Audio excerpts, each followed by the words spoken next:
Give me a second. I got to make a phone call. Hey, Lithuania, can I speak to Art? Hey, Art, do me a favor. Call the league and tell them I need more fouls. I mean, more views. All right, cool. Thank you.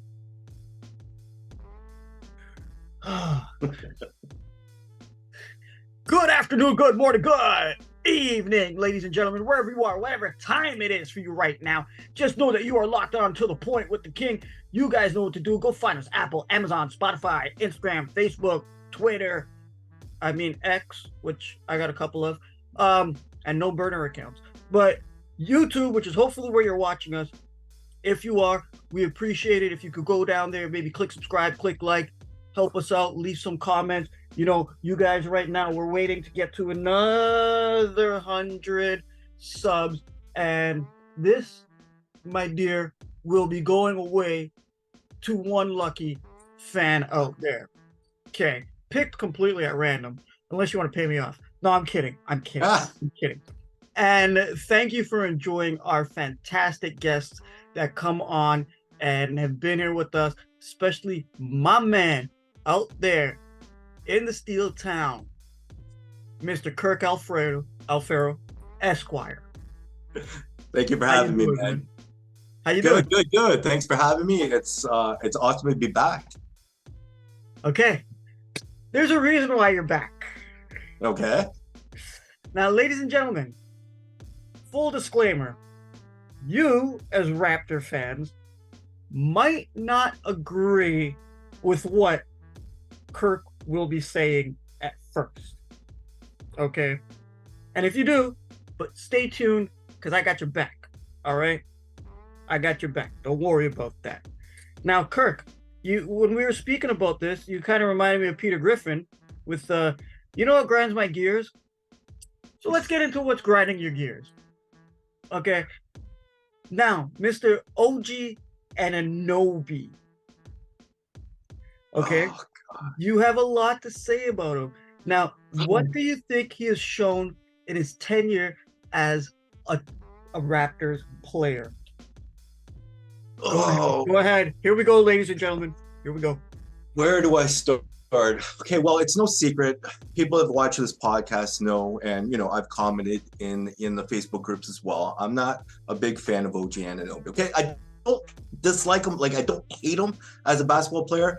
I just think that he's a little bit overhyped. I think that there was opportunities we missed of trading him when his value was an all-time high, and that was last year. So, you know, looking at his tenure, and this is why I think this, looking at his tenure, okay, let's talk about injuries first, okay? This is something that people, like, this is the elephant in the room that nobody wants to address. Yet it's happening every single season, okay? Look at his latest injury, for crying out loud. How was he injured? He was injured doing chores at home. If that doesn't scream, you're made out of glass, I don't know what is.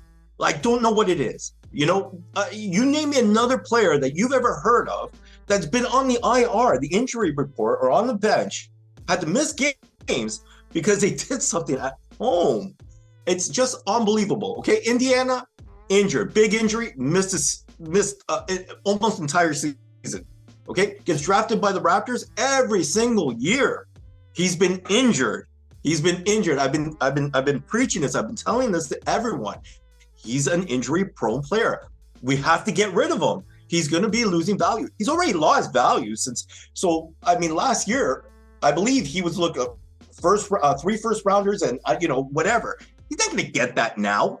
You're not going to get that now. Just look at it. Everyone knows that this man is injury-prone now. Okay, so that's injury every single year. Okay, that's injuries. Let's look at his defense, his defensive prowess that people say he's this amazing defensive player. Okay, so I don't know if you watched the game. You did watch the game. We spoke about the game or whatever. But Halliburton went off on that guy for 33 points. And I know you're going to say, in 16 assists. I know you're going to say, oh, well, it was a team. It was okay, but that was his primary check. Okay, and he got nailed one-on-one. He got blown by one-on-one by Halliburton. I don't know how many times last night. He's a good defensive player because he plays the lanes. You look at his steals again last night. Again, people watch the game, but they don't want to correct themselves when they say he's a good defensive player that plays the passing lanes well. That's how he gets his steals. I've been saying that for years. People know he's a good one-on-one defender. No, he's not. Where you show me where he's a good one-on-one defender. I just watched Halliburton drop 33 points on him last night. How's he good a defender? Halliburton's not a superstar. He's an up-and-coming superstar. He's not there yet. This guy went off on OG Anunoby, 13 points and 4 rebounds last night. You know, okay, we are talking about his defense, though. So I'm looking at these and I'm going, where do people think this guy is a defensive player? He's a good team defensive player, not a good one-on-one player. And this is what people get mixed up, right? And I say this, and I'll say this in the Facebook groups, I'll say this on podcast, and I'll get attacked. Oh, he's one of the best defenders. What does that mean? He's one of the best defenders in the NBA. You have to break it down. There's different good. You're a good defensive player if you're a good rebounder. Good defensive player if you're a good shot blocker. Good defensive player if you're a one-on-one a stopper. Okay, OG Anunoby is good at playing the passing lanes. Good anticipator. I'm not going to take that away from him. He's a good anticipator. Plays the passing lanes extremely well, probably better than anybody in the league. That's how he gets his steals. So, but as far as a defensive player, like a solid all-round defense, like he plays the passing lanes well, you know, he can stop, you know, not everyone. You're not going to stop the superstar all the time, every superstar that you come across. But, you know, if he could keep LeBron down but to 10 below in points, like do that once in a while to like a star defender or a star superstar. Do that once in a while. Impress me that you are a good one-on-one defender. And it really burns me. And I'm going to end my tirade here. I'm going to end it by saying that we missed, and this is on the side. This is strictly on the side, 100%. We had the opportunity to get an international player, and I've spoken this about this on this podcast as well, that Toronto can only attract international players and the players that they draft. Those are the only two types of players that want to stay in Toronto, don't mind staying in Toronto. We had a chance to get Sabonis, Domantas Sabonis, who is now in Sacramento and just changed the culture of that team. We had a chance to get him by sending OG Anunoby, getting him, and I don't know how many first-round picks we could have gotten or something to that effect we could have gotten. This is on the side. We could have had Sabonis. This is on the side because Indiana was more than willing, I guarantee you, would have been more than willing to take on OG Anunoby a year ago at the deadline, and we missed it, and we're suffering for it now because if we had Sabonis, we would not be talking about how crappy the Raptors are right now. And I'll get into that. And I say crappy, but I mean, a whole new system, a whole new coach. You got to give them time. This whole season, I'm even about to just give it to them. Just get used to it. Let's see what you can do next year. But yeah, that's my spiel on OG Anunoby's tenure. Are you okay now that you got it off your chest? I'm good. Let me go take it. Okay. Now here, I'm good. Let me go grab a glass of water. No, go ahead. Yeah, I'm gonna differ from you. I think we can agree to disagree. I'll start off with where I agree with you. Yes, I do think OG's plus on the defense is when he's coming weak side or playing the passing lanes. I think he does exceptionally well at that. There is no question. But the thing is, however, his current role with the Raptors is he's pretty much the primary defender for the superstar on another team, right? And he's also expected to come back and score. He's also expected to rebound. He's also expected to play weak side defense. There's a lot of expectation for him. So I understand that he could possibly be spread thin. And let's face it, when we watch these games, the refs really don't like him, right? When we see what they do to him. But ever since Toronto won the championship, right? Ever since the Larry O'Brien Trophy was brought up here, right? Those seasons, OG has been consistent. His numbers have been extremely consistent. Like his assists are around 2 when you break down each season, right? His what do I have here? His 3-pointers at 36%. His points are anywhere from 15 to 17 per game. His blocks is about 1. His rebounds that are about 5. His field goal percentage, his field goals 12 for 14, right? 12 to 14, right? Attempts. Shooting at 45%, right? And he's averaged over 30 minutes, right?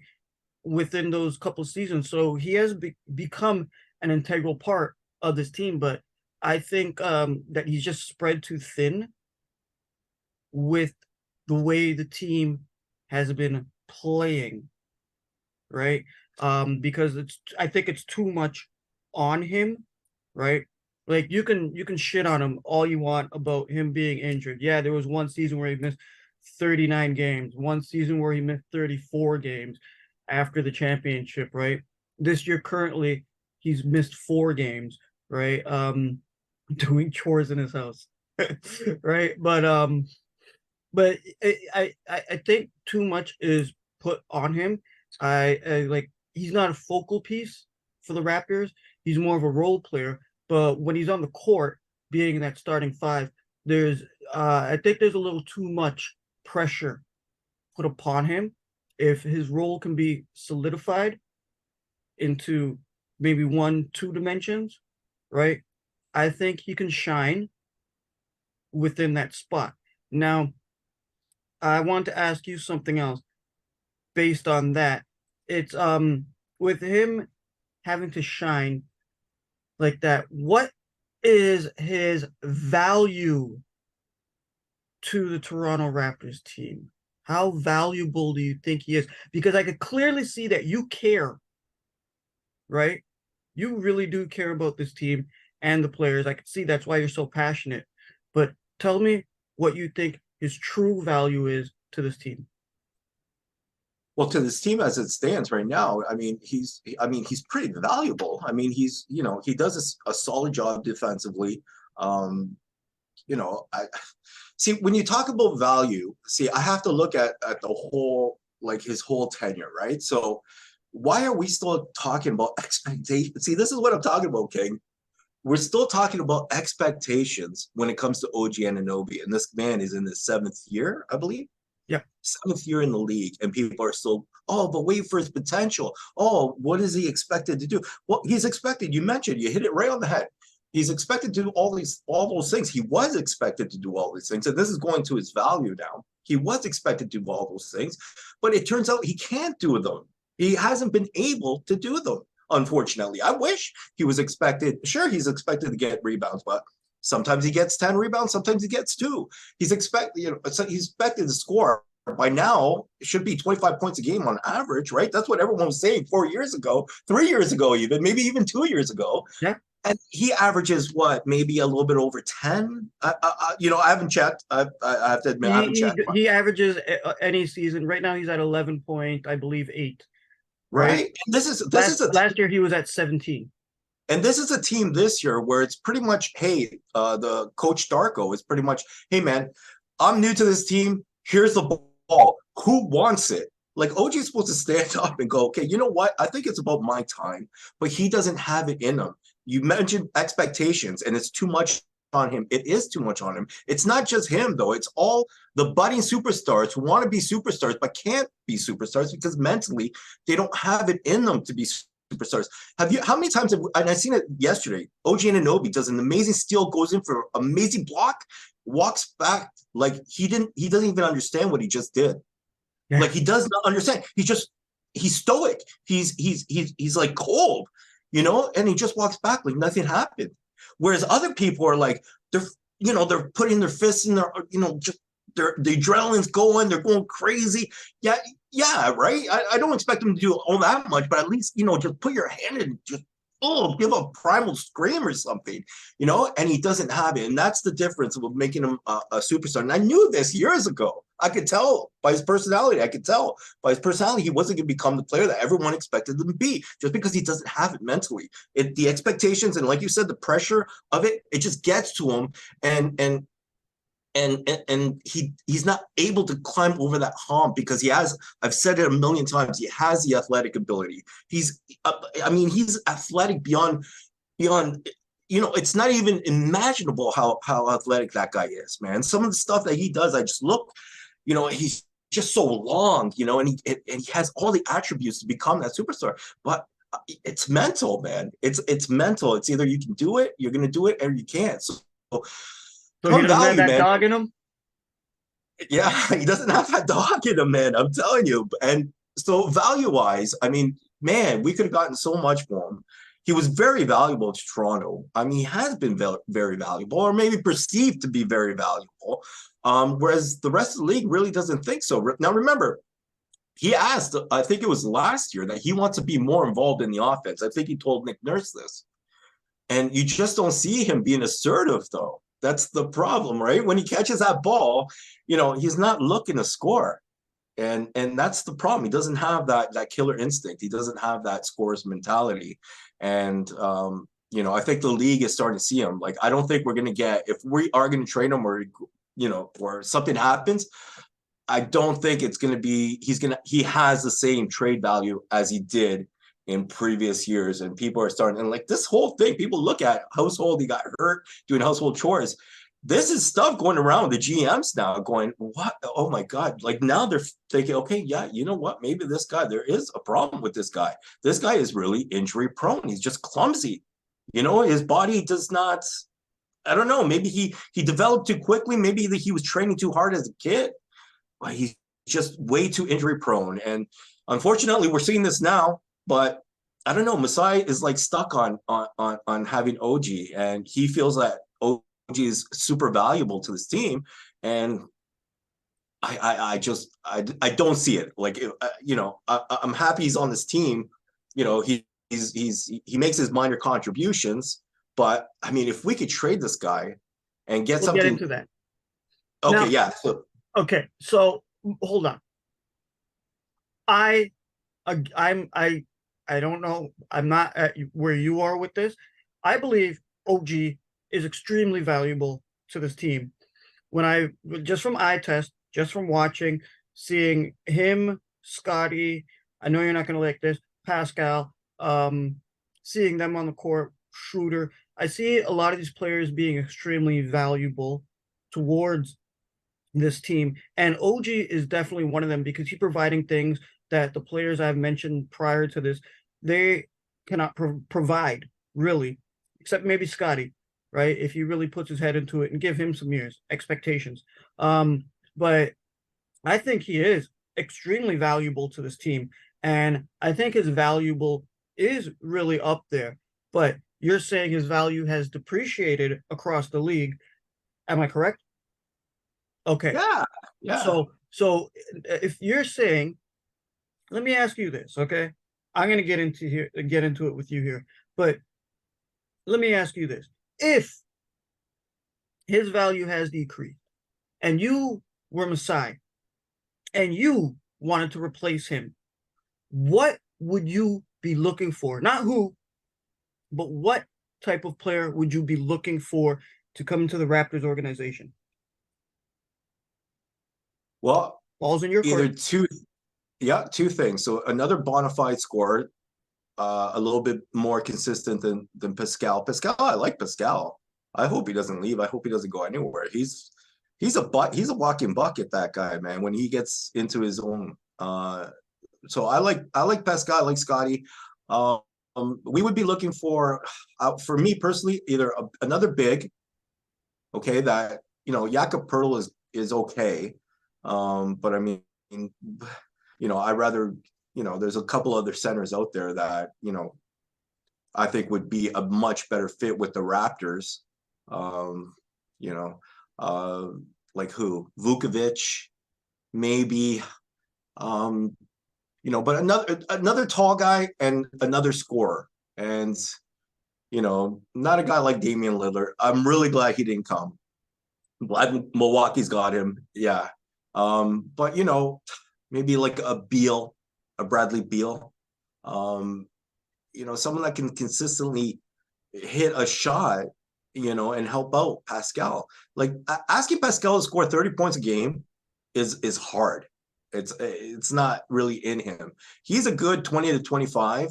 If we get another guy that's good, like maybe 20 to 25 as well, consistently. I don't know what position that would be. It could be any position, but we would just need another scorer because I think Pascal's right now is on his own. Scotty, it seems like it's going to take a little bit of time for him to develop into his own body. I think the guy's an athletic freak, but he just hasn't come. And his shot has improved. The form is way better. Last season, he was shooting it with two hands. This season, it seems like he's shooting it with one, which is really, really good. Tune in next week, ladies and gentlemen, when I do a deep dive on Scotty Barnes. But go on. Yeah. And so we would just need another scorer, man, to help out Pascal. Other than that, I'd like to see this team, after, let's say, 40 games, halfway through the season.